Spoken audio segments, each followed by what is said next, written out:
a year, and between my house and a car that's full coverage and an old pickup, I'm paying close to $5,000 a year in insurance. So I will try to take that question first. So first of all, I did file legislation that I refer to as resiliency legislation. It's the Build Homes Better Act. It has passed both chambers, and what that bill will do when it's fully functional is it will give people an opportunity to have grants to build their homes in a better way, a more resilient way to protect them from storms. So that will actually help stabilize the insurance market. The second thing we did is not directly related to homes, but it is related to property and casualty legislation. It's legislation on addressing chiropractic runners, and I've heard directly from the insurance industry that they think that that will help significantly with stabilizing car insurance rates, which again fits in with that. And then Senator Petty or Senator Hester, if you want to talk about what we're doing with schools, which we think will also be something that helps the overall property and casualty insurance situation. Yeah, I'm happy to take that just a little further. So, first of all, we can absolutely relate to the increasing insurance costs. It is affecting all of us in all sectors of the economy, and it is hard to swallow. I've had increases every year, as have businesses, small businesses, large businesses. But one of the things that affects us as taxpayers is schools and institutions of higher education, and they've had the same increases as well. And so what we have done, and I served on a task force on this subcommittee, and we have formed essentially a captive or a self-insured mechanism that will. The experts have told us that it should save right off the top 20% on the premiums for schools. And so you might say, well, how does that help me as an individual?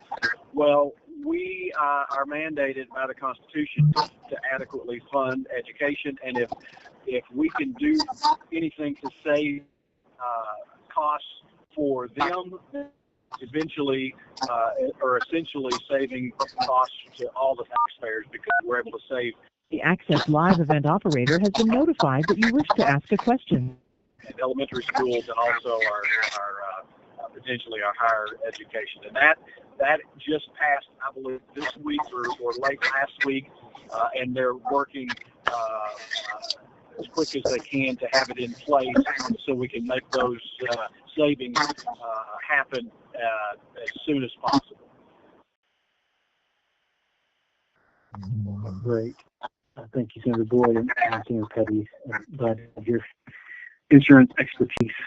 We did get several questions related to both car and home insurance, so that seems like a problem that multiple people are dealing with right now. We'll go ahead and go to the next question. Just a reminder, again, *3 on your phone will get you into the queue to ask a question. Next up, we will go to William Baugh from Fort Smith. You're live to ask your question. Yes, my question goes to about taxes towards electric companies for electric vehicle tax, where right now people pay $200 a year to run their electric vehicles. Or like me, take me for instance, I am a 100% disabled veteran, and my taxes for renewing my life. But with the electric company, I'm having to pay over $200, and I'm still paying taxes to fuel their.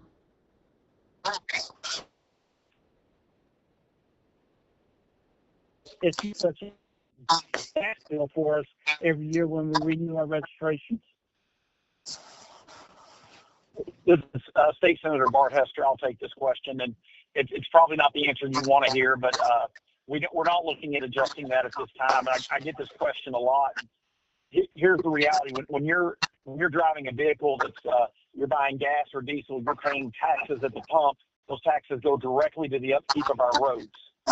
If you're using an electric car, so you're not buying gas or not buying as much gas, you're not contributing to the cost of the upkeep of the roads. So that $200 goes directly to our roads for the upkeep of the roads that you use and get to enjoy. So I know it's difficult. Look, I've got a hybrid truck. I had to pay it the other day. I was frustrating, but I also understand why. Like if I'm buying a lot less gas, I'm not paying my part to use the roads. That's the answer to that.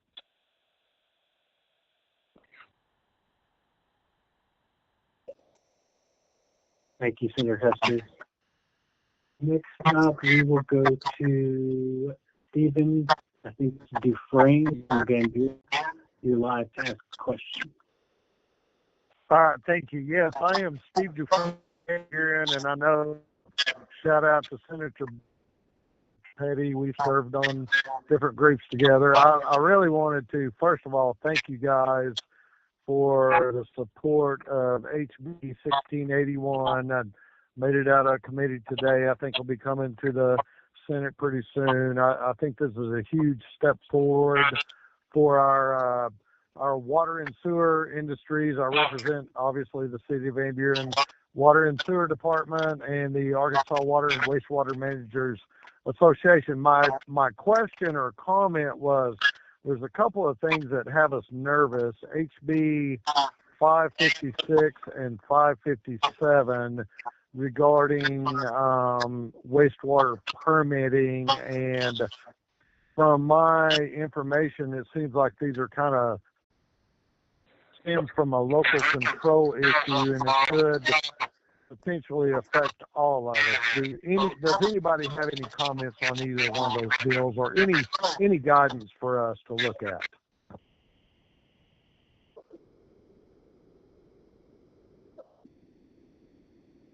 This is Senator Boyd.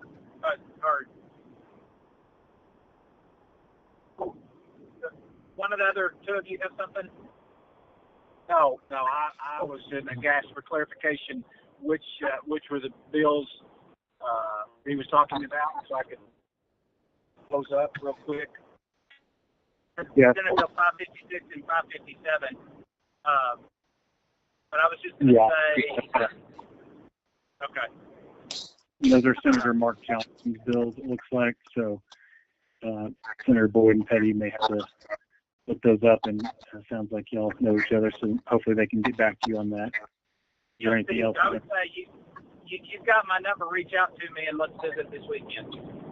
Yeah, likewise, Steve. Feel free to reach out to me. Well, hey, Senator Boyd, I think this is a good time, though, to why don't you, State Senator Bart Hester, but Senator Boyd, why don't you tell us a little bit about what's going on with the water and wastewater funding? That's a big issue in every district, in every area of the state of Arkansas. Give an update on what we're doing on that. And as everyone on the call knows, it's been an ongoing issue in Fort Smith. And so while on a big situation, it is a local issue, but it's what can the state do? So one, there are natural resource grants that are done through bonds that have to be reapproved every 10 years. The state legislature has approved increasing the amount of those bonds that will go out. So that actually has to be approved ultimately by a vote of the people. But we, as the legislature, have taken what goes out to the people from $300 million up to $500 million, and then secondarily, separate from that, we're working on legislation that will allow any community across the state to be able to apply for some direct grants. And then thirdly, Senator Petty, if you want to talk about what's going on, how the Mountainburg, Chester area is benefiting from those grants already.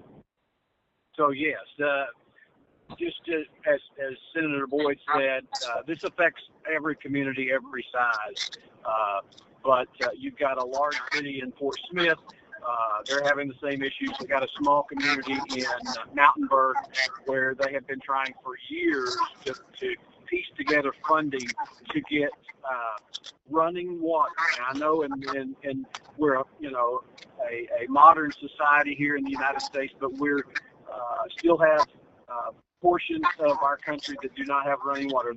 And so this is the type of thing that we are able to do with this, is to piece it together along with some federal funding and other local funding to get running water to about 500 folks in Mountainburg that previously, up to this point, had to get the large plastic containers to get the water that they used at their homes.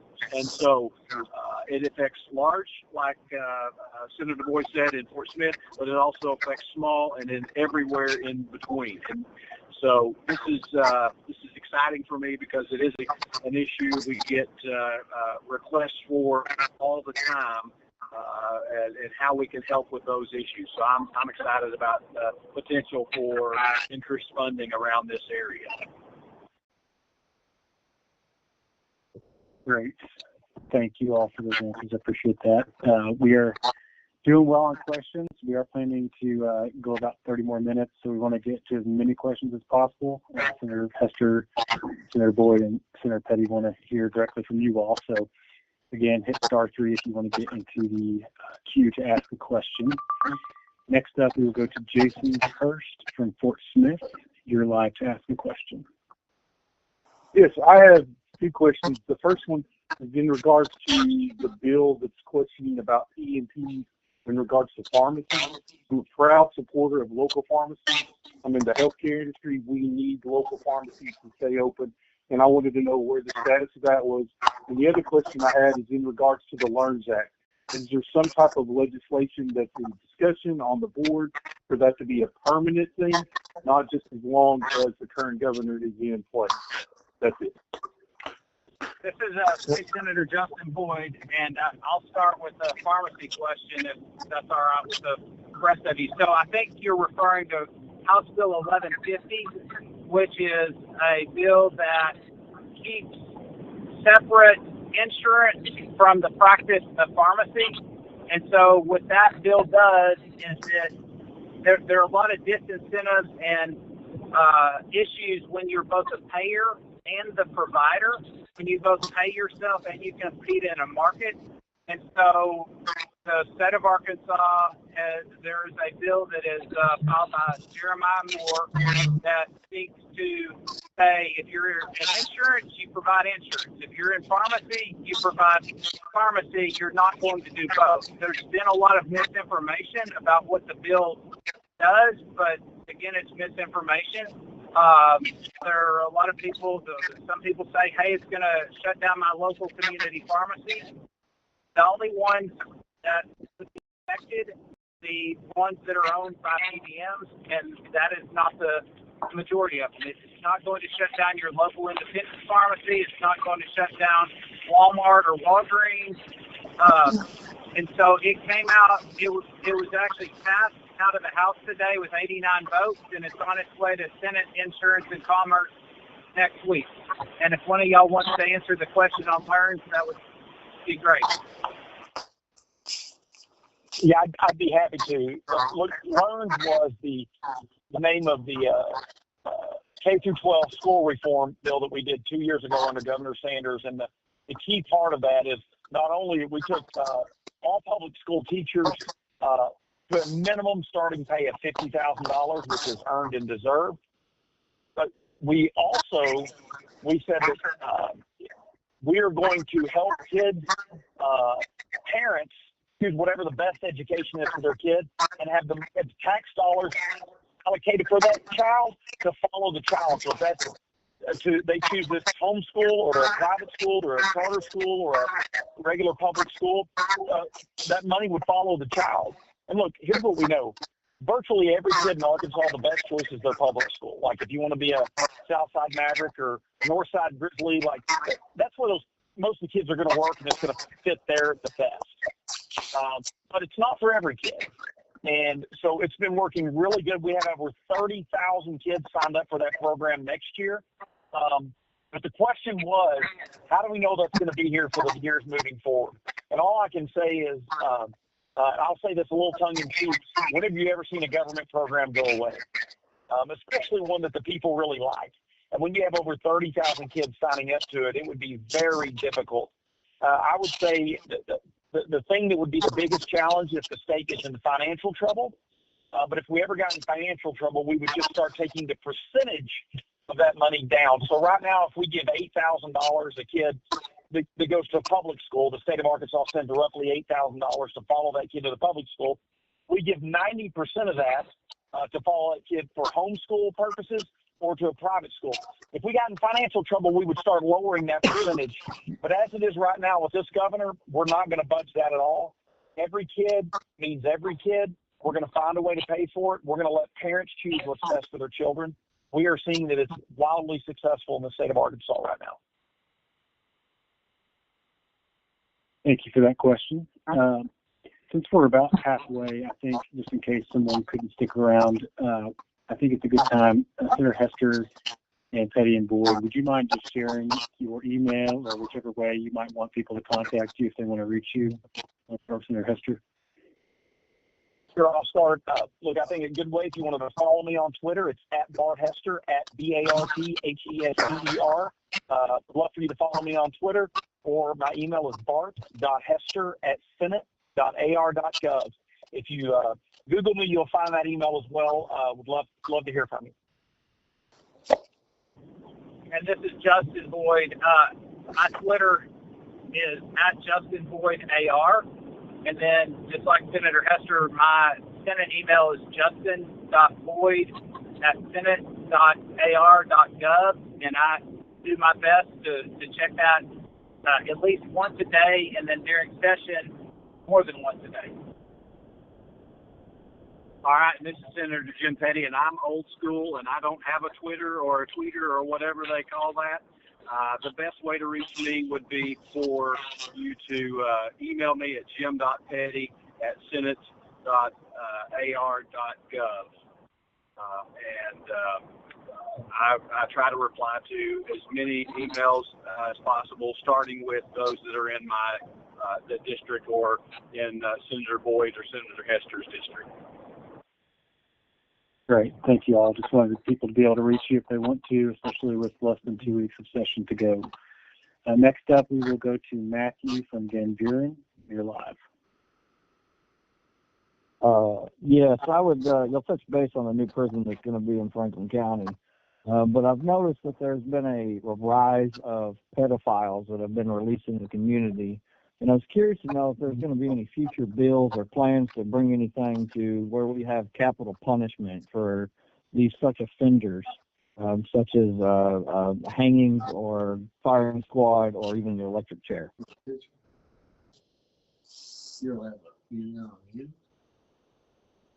Well, as the state senator, Bart Hester, and I'll answer that, and any other welcome to jump in. Look, we just passed a bill earlier this year that rape of a child is now capital punishment. So exactly what you're saying, I know it sounds a bit startling, but look, the rise of people that are abusing is something like we've never seen before. And it is absolutely imperative that we send a message that if you want to harm kids, you better not be doing it in Arkansas. That's why we're increasing the penalties, we're increasing the crime, which is why we've got to have a prison. Look, I talk about the need for the prison. I pushed for one to be somewhere in the northwest Arkansas region. And the reason for that, one of the reasons for that to be up in this area is, if you've got a parent that has a child that's made a bad choice and is having to spend time in prison, or if you're a child that's had a parent that made some bad choices, we know that 90% of these inmates come back out and live in society. So it's important for reunification that we're keeping these relationships. And if somebody lives in Fort Smith, the odds of them being able to drive 3 hours on the weekends or very often is just not great to go make a visit. But if they can drive 30 minutes or an hour, it's much more likely that people can keep these relationships and to give them a better chance for reunification when they get out. But I think Senator Petty, Senator Boyd, and I would agree we cannot be hard enough on these people that want to hurt our kids. And we did just pass capital punishment for those that want to, rape our children.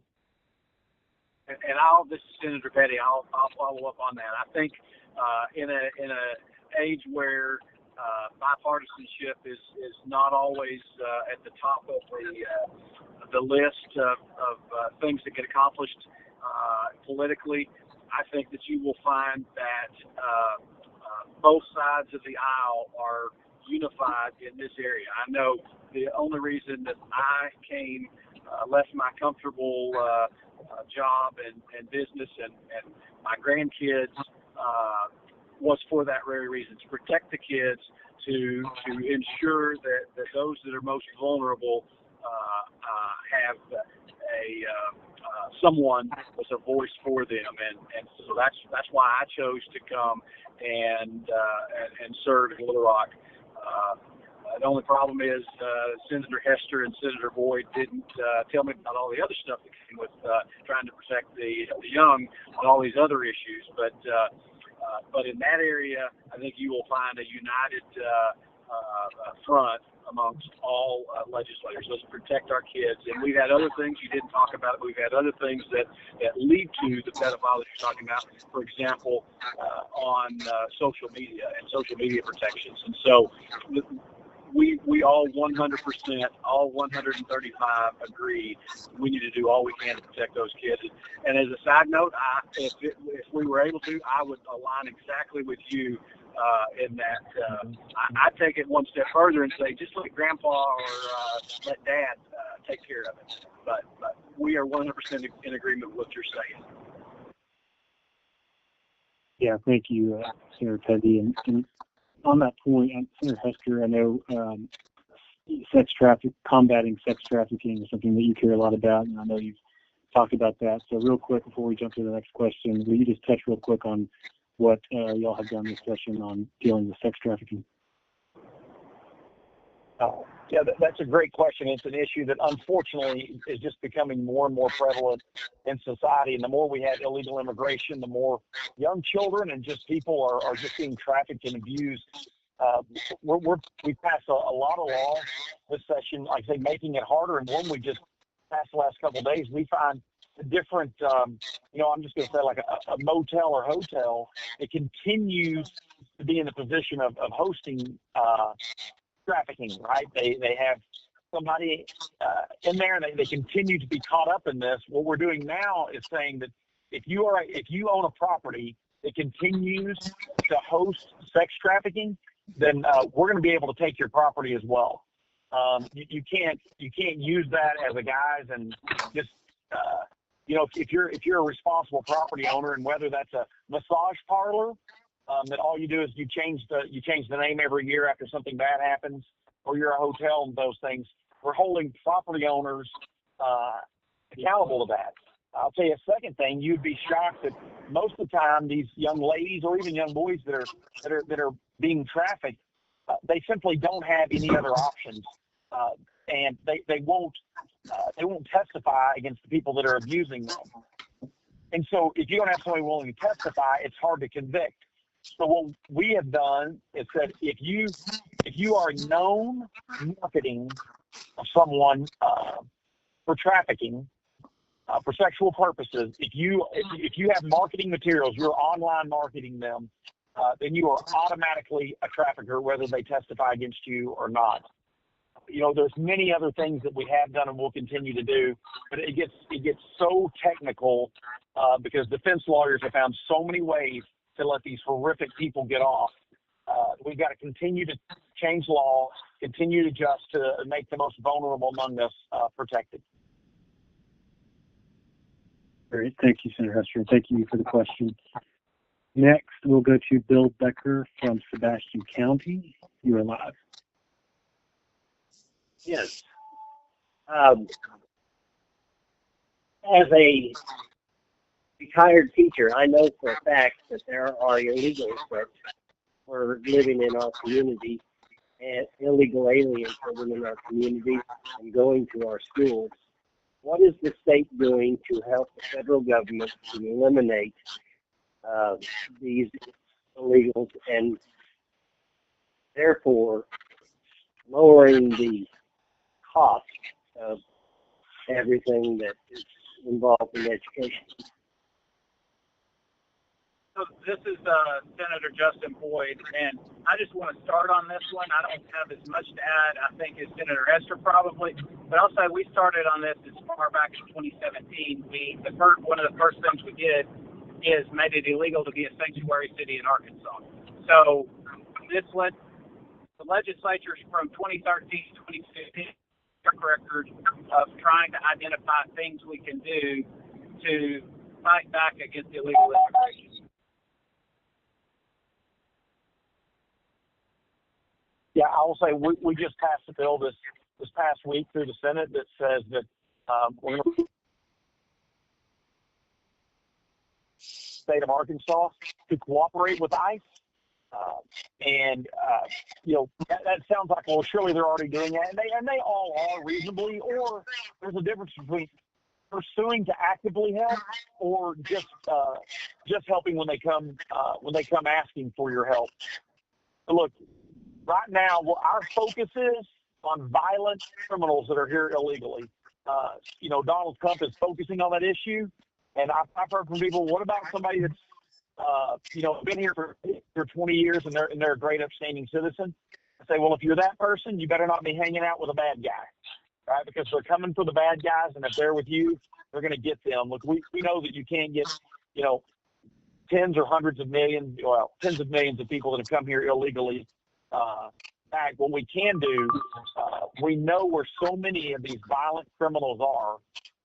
We can go get them. It started in other places, but believe me, ICE is working here in the state of Arkansas. We're requiring our police agencies to work with them. Again, first for those that are violent criminals that don't need to be in the United States, certainly not in our state. This is Senator Boyd. I want to add, too, that while it is important to remove people, especially the most violent people, it's also important that we don't let people in the first place. And I just want to remind everybody that we do have a track record of, while it's limited what our national government can do when we send them to the border, we have supported that multiple times since our current governor's been in office, and even with the previous governor. Thank you. Next, we will go to Rebecca from Van Buren. You're allowed to ask a question. Yes, I wanted to know if anybody was interested in abolishing personal property tax, at least maybe after you turn 65. I know that there's this thing where you can freeze it, but you have so many older people that are in danger of losing everything they've ever worked for. If they can't pay the state to keep owning something they already paid for.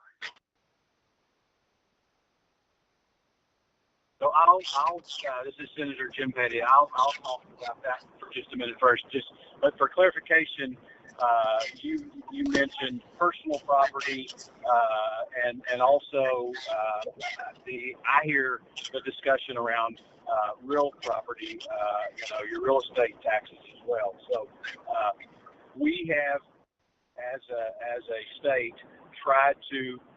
We talked about veterans earlier, but tried to protect our seniors as much as we can in that area. And as Senator Hester said a little earlier, we want to do so responsibly and methodically. I know there's been a lot of discussion on the national media around what's happening at the federal cuts. And just quite frankly, we don't know what's going to happen with those, and if there's services that we are currently funding that we believe are necessary for our citizens that end up getting cut, we want to make sure that we have adequate funding and resources available. And so while we're trying to cut it in every area where we can, whether it be veterans or seniors, we want to be methodical about that. There have been discussions around raising or having an exemption, but again, there are a lot of very, very good requests that come in and ideas that come in, and we just want to make sure that we're very diligent and methodical. We've worked very hard to have a solid balance sheet, if you will, for the state of Arkansas for weathering storms that may or may not occur related to cuts like this or the overall economy or the global economy. So that's kind of what I want to do. I don't know if Senator Hester, he and Senator Boyd have been there a lot longer. They may have some other thoughts on that. So I do want to point out, I understand the question, but I will also say one of the things we have done is consistently raise the homestead property tax credit. One of the two of you can correct me if I'm wrong. I believe we've raised it to $600 this year. That is correct.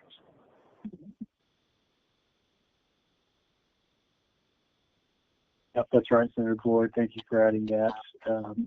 I believe it was a $100 increase maybe, so homestead tax credit will help a little bit, at least in reducing those property tax bills. So thank you for adding that. Next up, we'll go to Sarah Smith from Fort Smith. You are live. So I don't know the number of the bill, but it has something to do with utilities raising prices yearly. Can you discuss about that, please?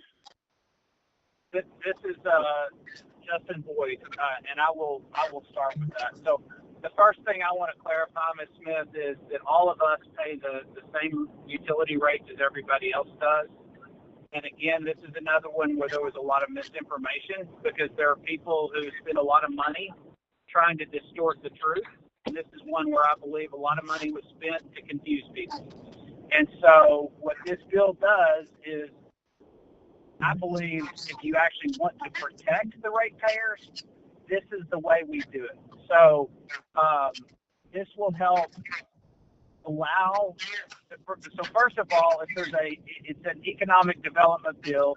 So let me clarify: if there's a new company that wants to come in and build, and they're going to add electricity for themselves, they pay 100.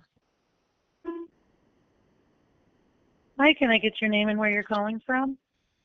Shannon McChristian from Sebastian County. Hi, Shannon. What is your question for the senators? It's regarding the prison build on Mill Creek Mountain. I'm just wanting to ask him about why that location was chosen instead of others that are closer to the workforce. That's a great question, Shannon. I've got it in the queue. If you hear him call your name, you can ask the senators live, okay? Thank you. Thank you so much. Because of the way finance works, is it's an overall net rate. So I appreciate that question and the ability to talk directly to you. And again, I know you have my phone number, Ms. Smith, so you can call me if you want to talk more about that.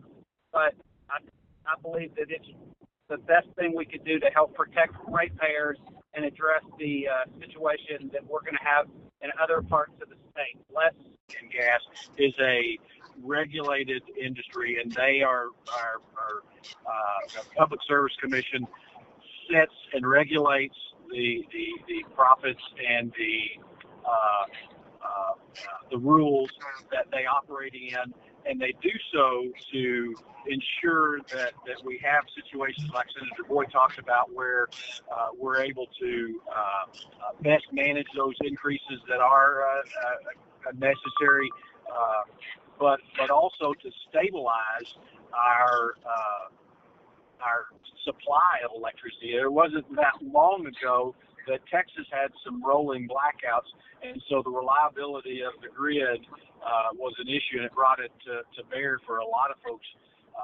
Those two power plants that Senator Boyd were talking about are actually 4 total plants in 2 locations. So we've got 4 of our long-term, aged-out power supply sources that are they're going offline. There is no extending those, and so it's something that will be necessary with or without this bill that was Senator Boyd was talking about, Ms. Smith asked about, this we thought was the most prudent way to protect that and protect the ratepayers for known increases. We all know if we bought a car, I drive a car for a long time.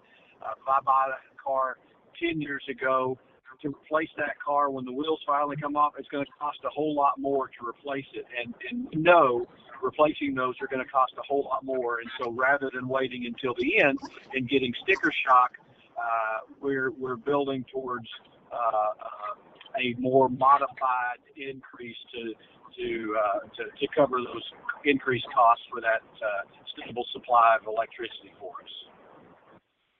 Thank you, Senator Petty. That bill is Senate Bill 307. If anyone wants to read up on that a little bit more, and of course, feel free to reach out to the senators directly. We have time for a couple more questions, so we'll try to go as quickly as possible to get a few more in. Next up, we have Terry from Van Buren. You're live. Yes, I would like to make a comment about the Franklin County Prison. What I'm seeing now is it's really turning into a politically divisive disaster. Now, if additional prison space is really deemed necessary, would it not make more sense economically to explore looking at our existing prison facilities and making additional spaces and infrastructure upgrades to them as opposed to having to build a whole new prison? So, good question, and I'll piggyback off of you. Okay, this is State Senator Bart Hester. So it is a great question, and look, the reason we are picking a new location for the prison is the areas where we currently have prison. And you're right, that would make the most sense to expand the current prisons that we have. The population has left those areas, and we can't staff those prisons. We have beds that would be available at our current prisons. We just can't get people to work there. We bus them in, but they've moved away.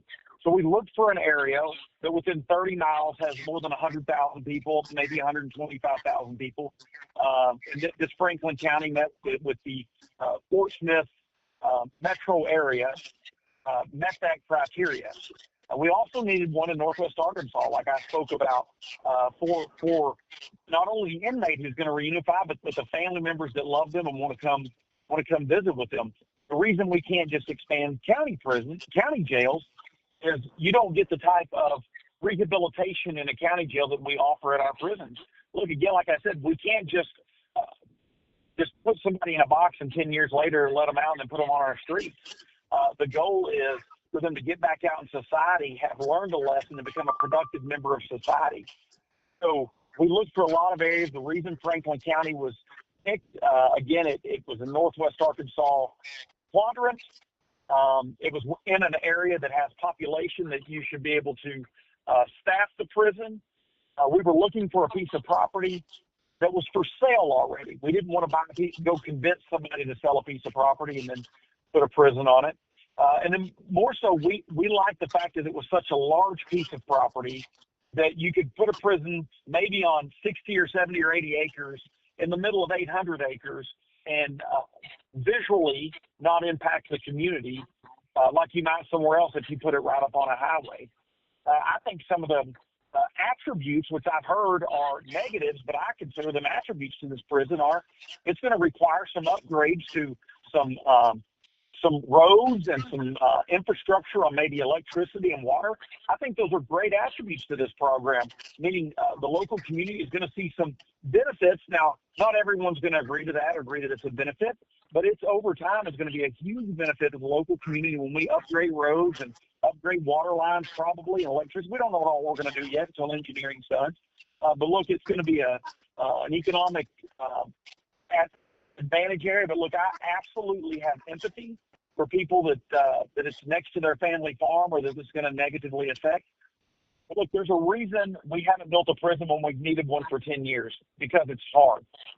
And I really appreciate Governor Sanders. She's willing to step in and do the hard things. That's what we're doing. We all agree we need a prison, or vast majority of all of us. There's no place in Arkansas that you put it that everyone's going to be happy. You could say we're going to put it in a community, and that community says we want it. As soon as you identify the actual property, all the neighbors get concerned, and again, valid concerns. Totally understand that, have significant empathy. But look, our number one role and responsibility is to keep communities safe. That's what we're going to do with this prison. And just to piggyback, you did a great job there, Senator Hester. One, the county, there's a counter proposal out there to upgrade the county jails, and while it on the surface might make sense to upgrade county jails, the problem that I have with that particular idea is that we in Crawford County, or we in Sebastian County, would be faced with paying for that upkeep and the ongoing maintenance of that. One, two, we don't have the services, and so if we wanted to truly rehab the prisoners, we don't have those resources. So you're going to have to spread those resources out. They may not be available at all in all locations.